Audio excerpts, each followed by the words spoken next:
Coming up on Arirang News, South Korean President Moon Jae-in calls on Japan to come to the table and talk about its new trade restrictions on Korea. Those measures, he says, are unprecedented, linking issues of history with the economy.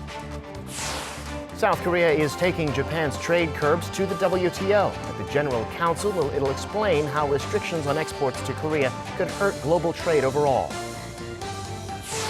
And past reports from the UN suggest that Japan is the one that's been shipping sensitive items to North Korea, despite its recent claims without proof that South Korea has been doing so.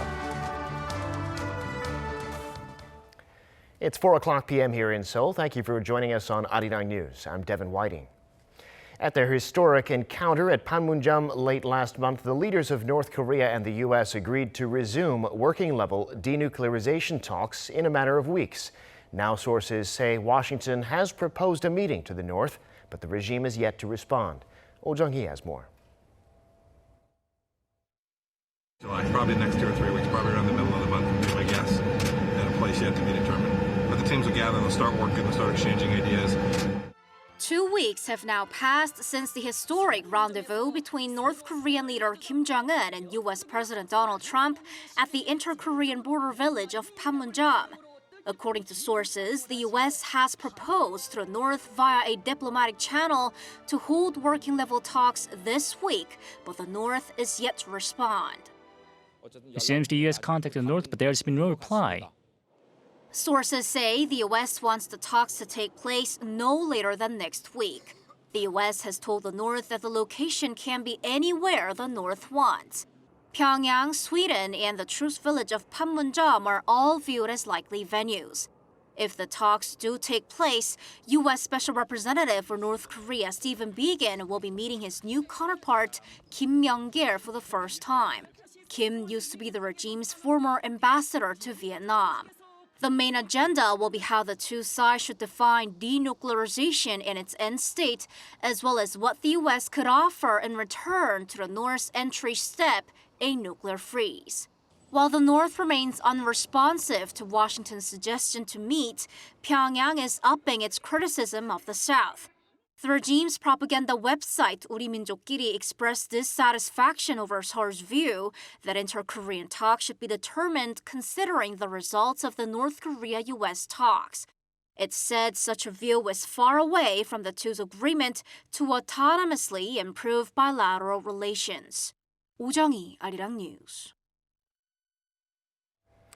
The presidential office says President Moon is ready at any time to hold talks with the leaders of the nation's political parties. That was in response to a proposal earlier today from the leader of the main opposition Liberty Korea Party, Hwang Kyo-an, who suggested meeting with the president about Japan's export curbs.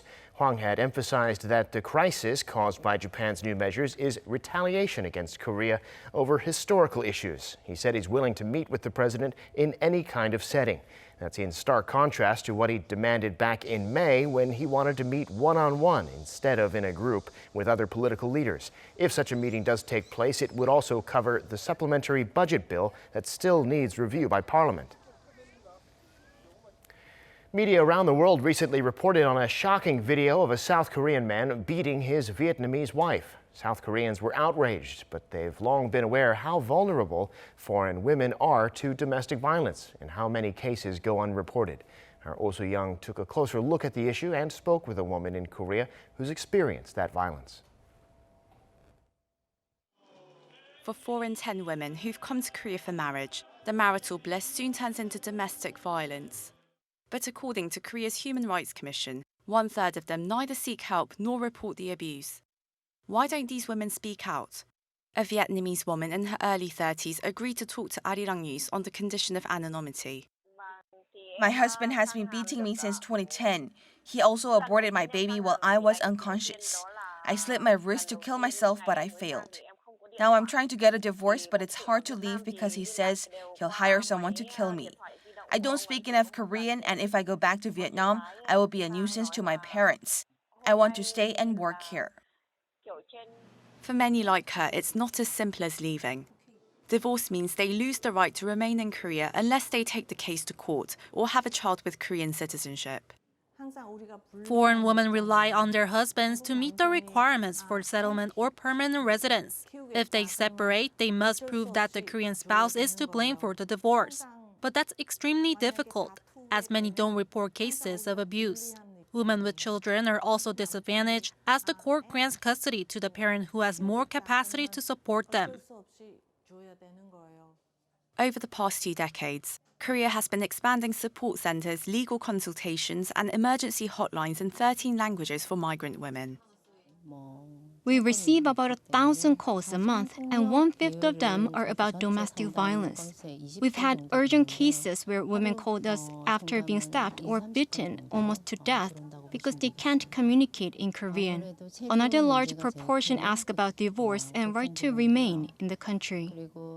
Serious cases are immediately taken to the police, and the victims can seek shelter in 28 safe houses for migrant women, where they receive medical and emotional therapy as well as job training. Around 1,000 women are currently living in these shelters, where they can stay for up to 2 years.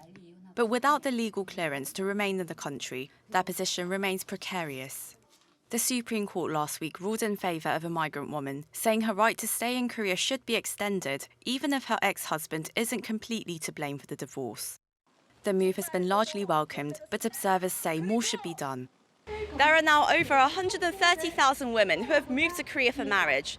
The government said last week it will discuss improving laws to better protect migrant women and their human rights, as well as tackle the negative social and cultural conditions that set them back. Oh Soo-young, Arirang News.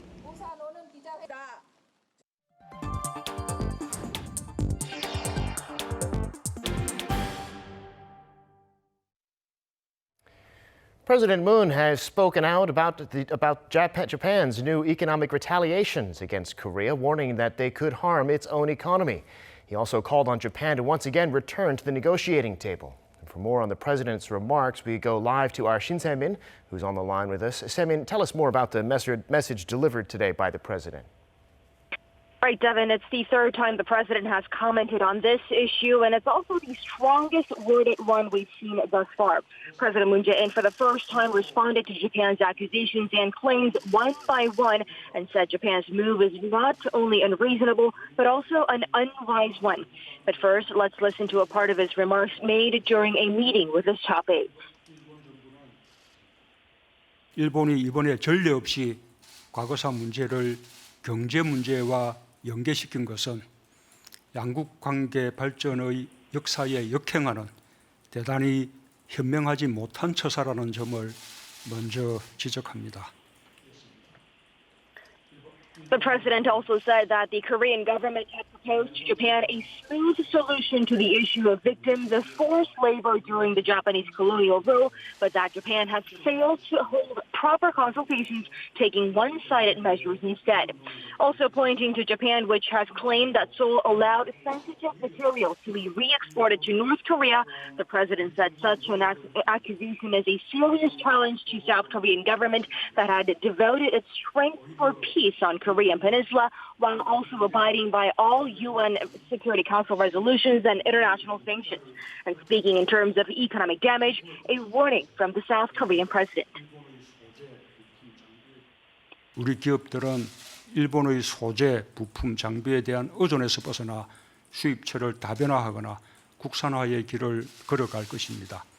결국에는 일본 경제에 더 큰 피해가 갈 것임을 경고해 둡니다. Now, the president added that his governments will turn this into a blessing is firm, and that it will do all it can to resolve this diplomatically while supporting Korean firms to counteract this situation with confidence. That's all for me at this hour, but I'll be sure to bring more comprehensive review of the president's remark in our later newscast. All right, Se-min, we'll be looking forward to that. Thank you.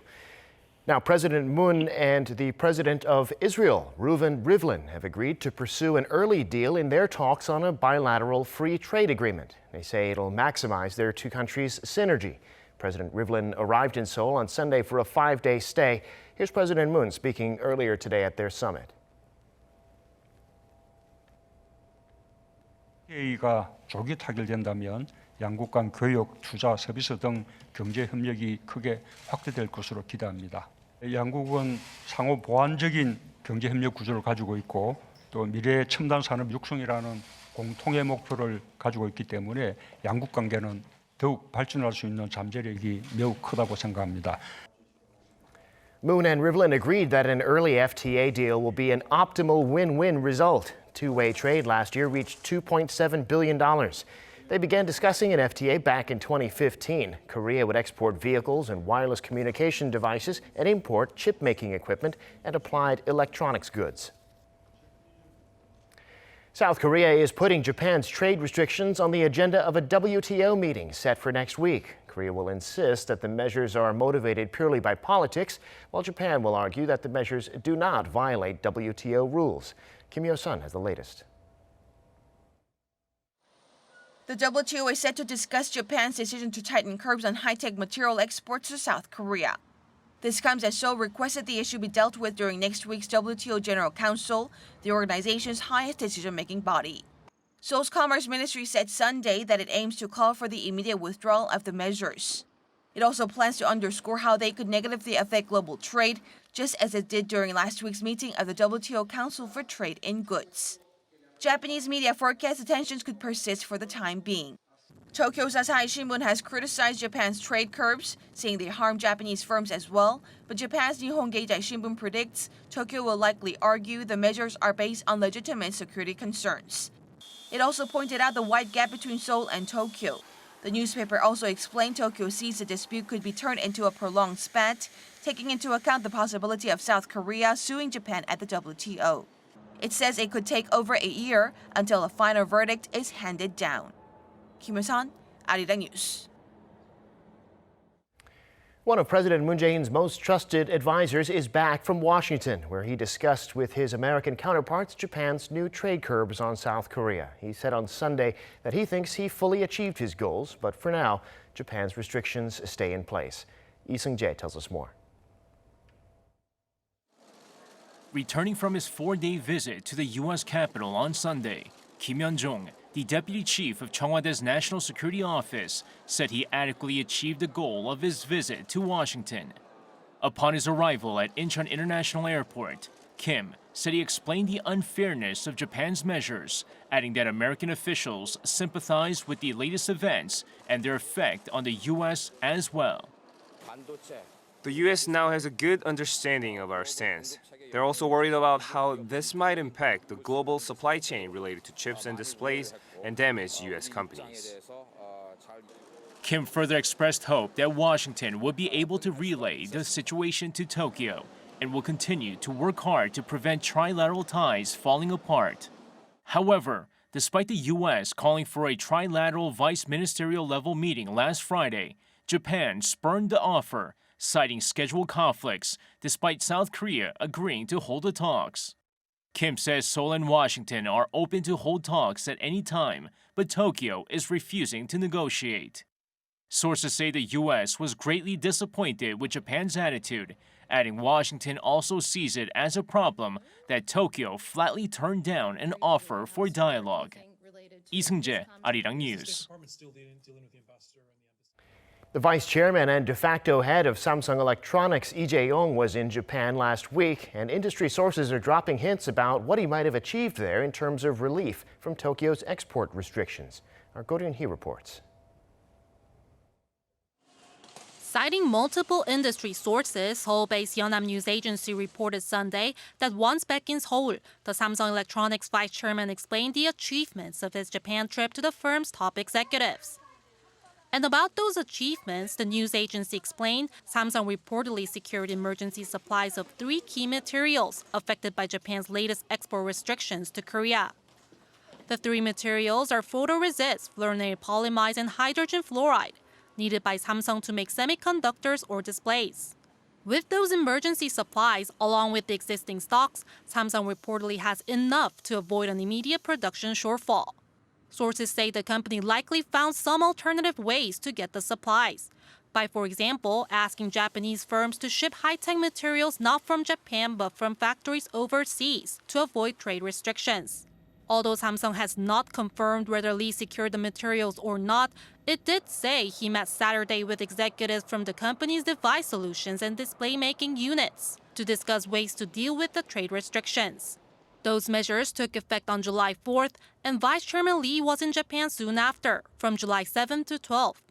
Although some sources say that Japan's export curbs has so far not significantly affected the Korean tech giant, analysts warn that serious damage is inevitable if the measures stay in place for a long time.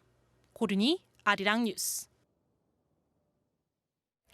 It's time now for an in-depth look at the global markets today, and for that I'm joined on the line by Dr. Hwang Se-eun, Research Fellow at the Korea Capital Market Institute. Dr. Hwang, thanks for coming on today. Thank you for inviting me today. So we ended last Friday with Wall Street sharply higher on expectations of an interest rate cut by the Fed. On this Monday, though, Korean stocks not following suit like they might have. What's the story today? In Wall Street, stocks rose to all-time highs on Friday as investors ended a record-setting week on a high note. The major indexes passed multiple milestones and posted solid gains last week amid testimony from the top Federal Reserve official signaling that a rate cut was coming. Expectations for lower rates persisted this week despite the release of some stronger than expected inflation data. The producer and consumer price indexes rose more than expected last month. However, market expectations for lower rates currently sit at 100%. Traders are also pricing in a 20% chance of the Fed cutting by 50 basis points. Asian stocks began the week with a cautious tone as investors turned their attention to upcoming data on Chinese economic growth amid expectations for further policy support. South Korea's main equity index edged down by 0.2%, and Japanese market was closed for our holiday. Now, with the trade tensions that we've been talking about so much, it seems Japanese companies have seen a worse impact on their share prices than Korean companies. Why is that, and where do you see these two markets going forward? The Japanese government's export restriction on South Korea have led to a larger decline in the share prices of Japanese companies than in South Korean companies. According to the Tokyo Stock Exchange, after the Japanese government tightened regulations on the export of three items needed for the semiconductor and display panel production, the share prices of Japanese manufacturers have been struggling in general. Share price of Stella Chemical, an etching gas producer, fell 4.6% in this month. The share price of JSR, a photoresist producer, also fell 3.4% in the same period, and Shinsei Chemical's share price also fell 2.9%. In addition, the share price of Sumitomo Chemical, which produces fluorine, polyimide, and hydrogen fluoride, also fell 1.4% in the same period. This was because the largest customers, such as Samsung Electronics and SK Hynix, are looking for alternative suppliers or localization of production materials, which may have a negative impact on Japanese suppliers. Now, looking ahead this week, the Bank of Korea will be meeting to set interest rates, and it'll release a revised forecast for the economy in the second half of the year. And the National Assembly still hasn't passed the extra budget for this year. What are you watching this week? The Bank of Korea will hold a monetary policy meeting on this coming Thursday. The BOK is expected to keep its policy rate intact this month, though a rate cut may be inevitable down the road to help boost economic growth. The extraordinary session of the National Assembly ends on this coming Friday. In April, the Moon government and the ruling party proposed a 6.7 trillion won extra budget to cope with an economic slowdown and fight industrial pollution. The extra budget bill is still pending in the National Assembly amid a call by the main opposition, Liberty Korea Party, to slash much of the proposed spending. This week would be an IPO super week of the third quarter in year 2019. Quite good number of IPO activities will take place in this week and the following week. This week, 6 pre-IPO companies begin book building for institutional investors, and another 2 companies will begin book building in the next week. All right, Dr. Huang, that's where we'll have to leave it today. Thanks so much for sharing your insights, as always. Thank you for having me today. Several reports by the UN Security Council show that Japan has exported prohibited items to North Korea in a breach of international sanctions. This comes amid Tokyo's baseless accusations that South Korea is not complying with UN sanctions on the North. Kan Hyung-woo has more. In 2016, a UN panel of experts reported commercial radar antennas made by a Japanese company were spotted on North Korea's naval vessels. It's just one of multiple cases reported by the UN panel of experts where restricted items, including strategic equipment and luxury goods, have been shipped to North Korea from Japan since 2008, despite the international sanctions that ban such exports. In the 2015 and 2016 reports, the panel of experts confirmed some parts manufactured by Japan were used in North Korea's unmanned aerial vehicles found in South Korea's Paju, Samcheok, and Baekneungdo Island. Other reports show Japan also exported luxury goods to North Korea between 2008 and 2009, including Mercedes-Benz and Lexus vehicles, cigarettes, drinks, and pianos. Despite this clear cut of evidence of violations, Japan has been accusing South Korea of exporting Japanese-made industrial materials to the north, but UN reports do not show any apparent cases of Seoul violating the sanctions. On Sunday, South Korean lawmaker Ha Tae-kyung of the minor opposition Bareunmirae Party said there's a possibility Japanese products could have been shipped to North Korea and used by the regime to develop nuclear weapons. This is just the tip of the iceberg. Even more Japanese products could have gone to North Korea through the international black market. Citing a 2009 report in the Japanese newspaper Sankei Shimbun, the lawmakers said Japanese firms exported parts necessary for the development of nuclear weapons or related research. Kan Hyung-woo, Arirang News. The Japanese company Mitsubishi Heavy Industries appears likely to ignore a deadline set by South Korean plaintiffs to come to the table and discuss compensating the Koreans it used for forced labor during World War II. The deadline is today, July 15th, after which the plaintiffs said they'll take action to liquidate Mitsubishi's local assets. But according to Kyodo News, the company said Sunday that it has no plan to respond to the demand. Mitsubishi's assets in Korea have already been seized by the South Korean government after the Supreme Court ruled that the company must compensate the forced labor victims. Former acting CIA chief Michael Morell says a nuclear freeze by North Korea would be a logical next step in the denuclearization process. In an op-ed published Sunday in the Washington Post, Morell highlighted the positive aspects of a nuclear freeze, namely enhanced credibility and maybe partial sanctions relief for the North, including the reopening of the inter-Korean Kaesong industrial complex. Still, he said a nuclear freeze could never be an end goal of denuclearization. He also said a nuclear freeze would be meaningless without the regime reporting all of its nuclear materials and long-range missile production facilities, as well as granting unfettered access to international inspectors.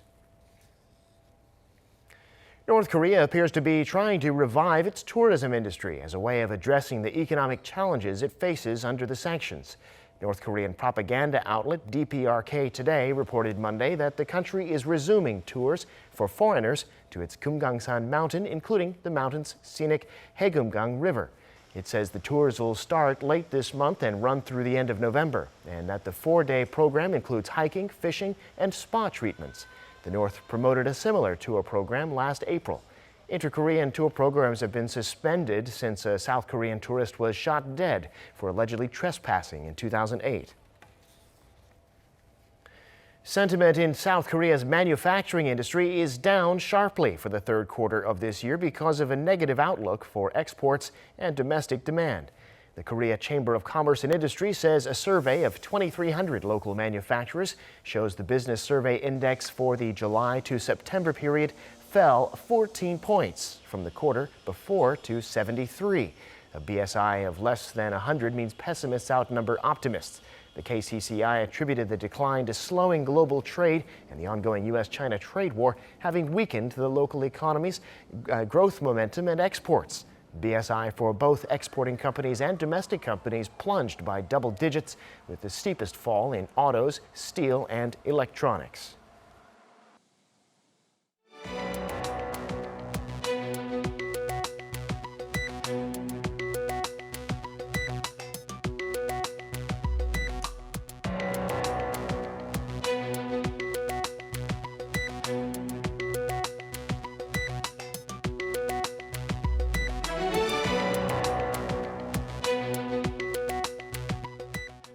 And that brings us to the end of this newscast. Thank you for watching. More live news coming your way at 7 p.m. Korea time.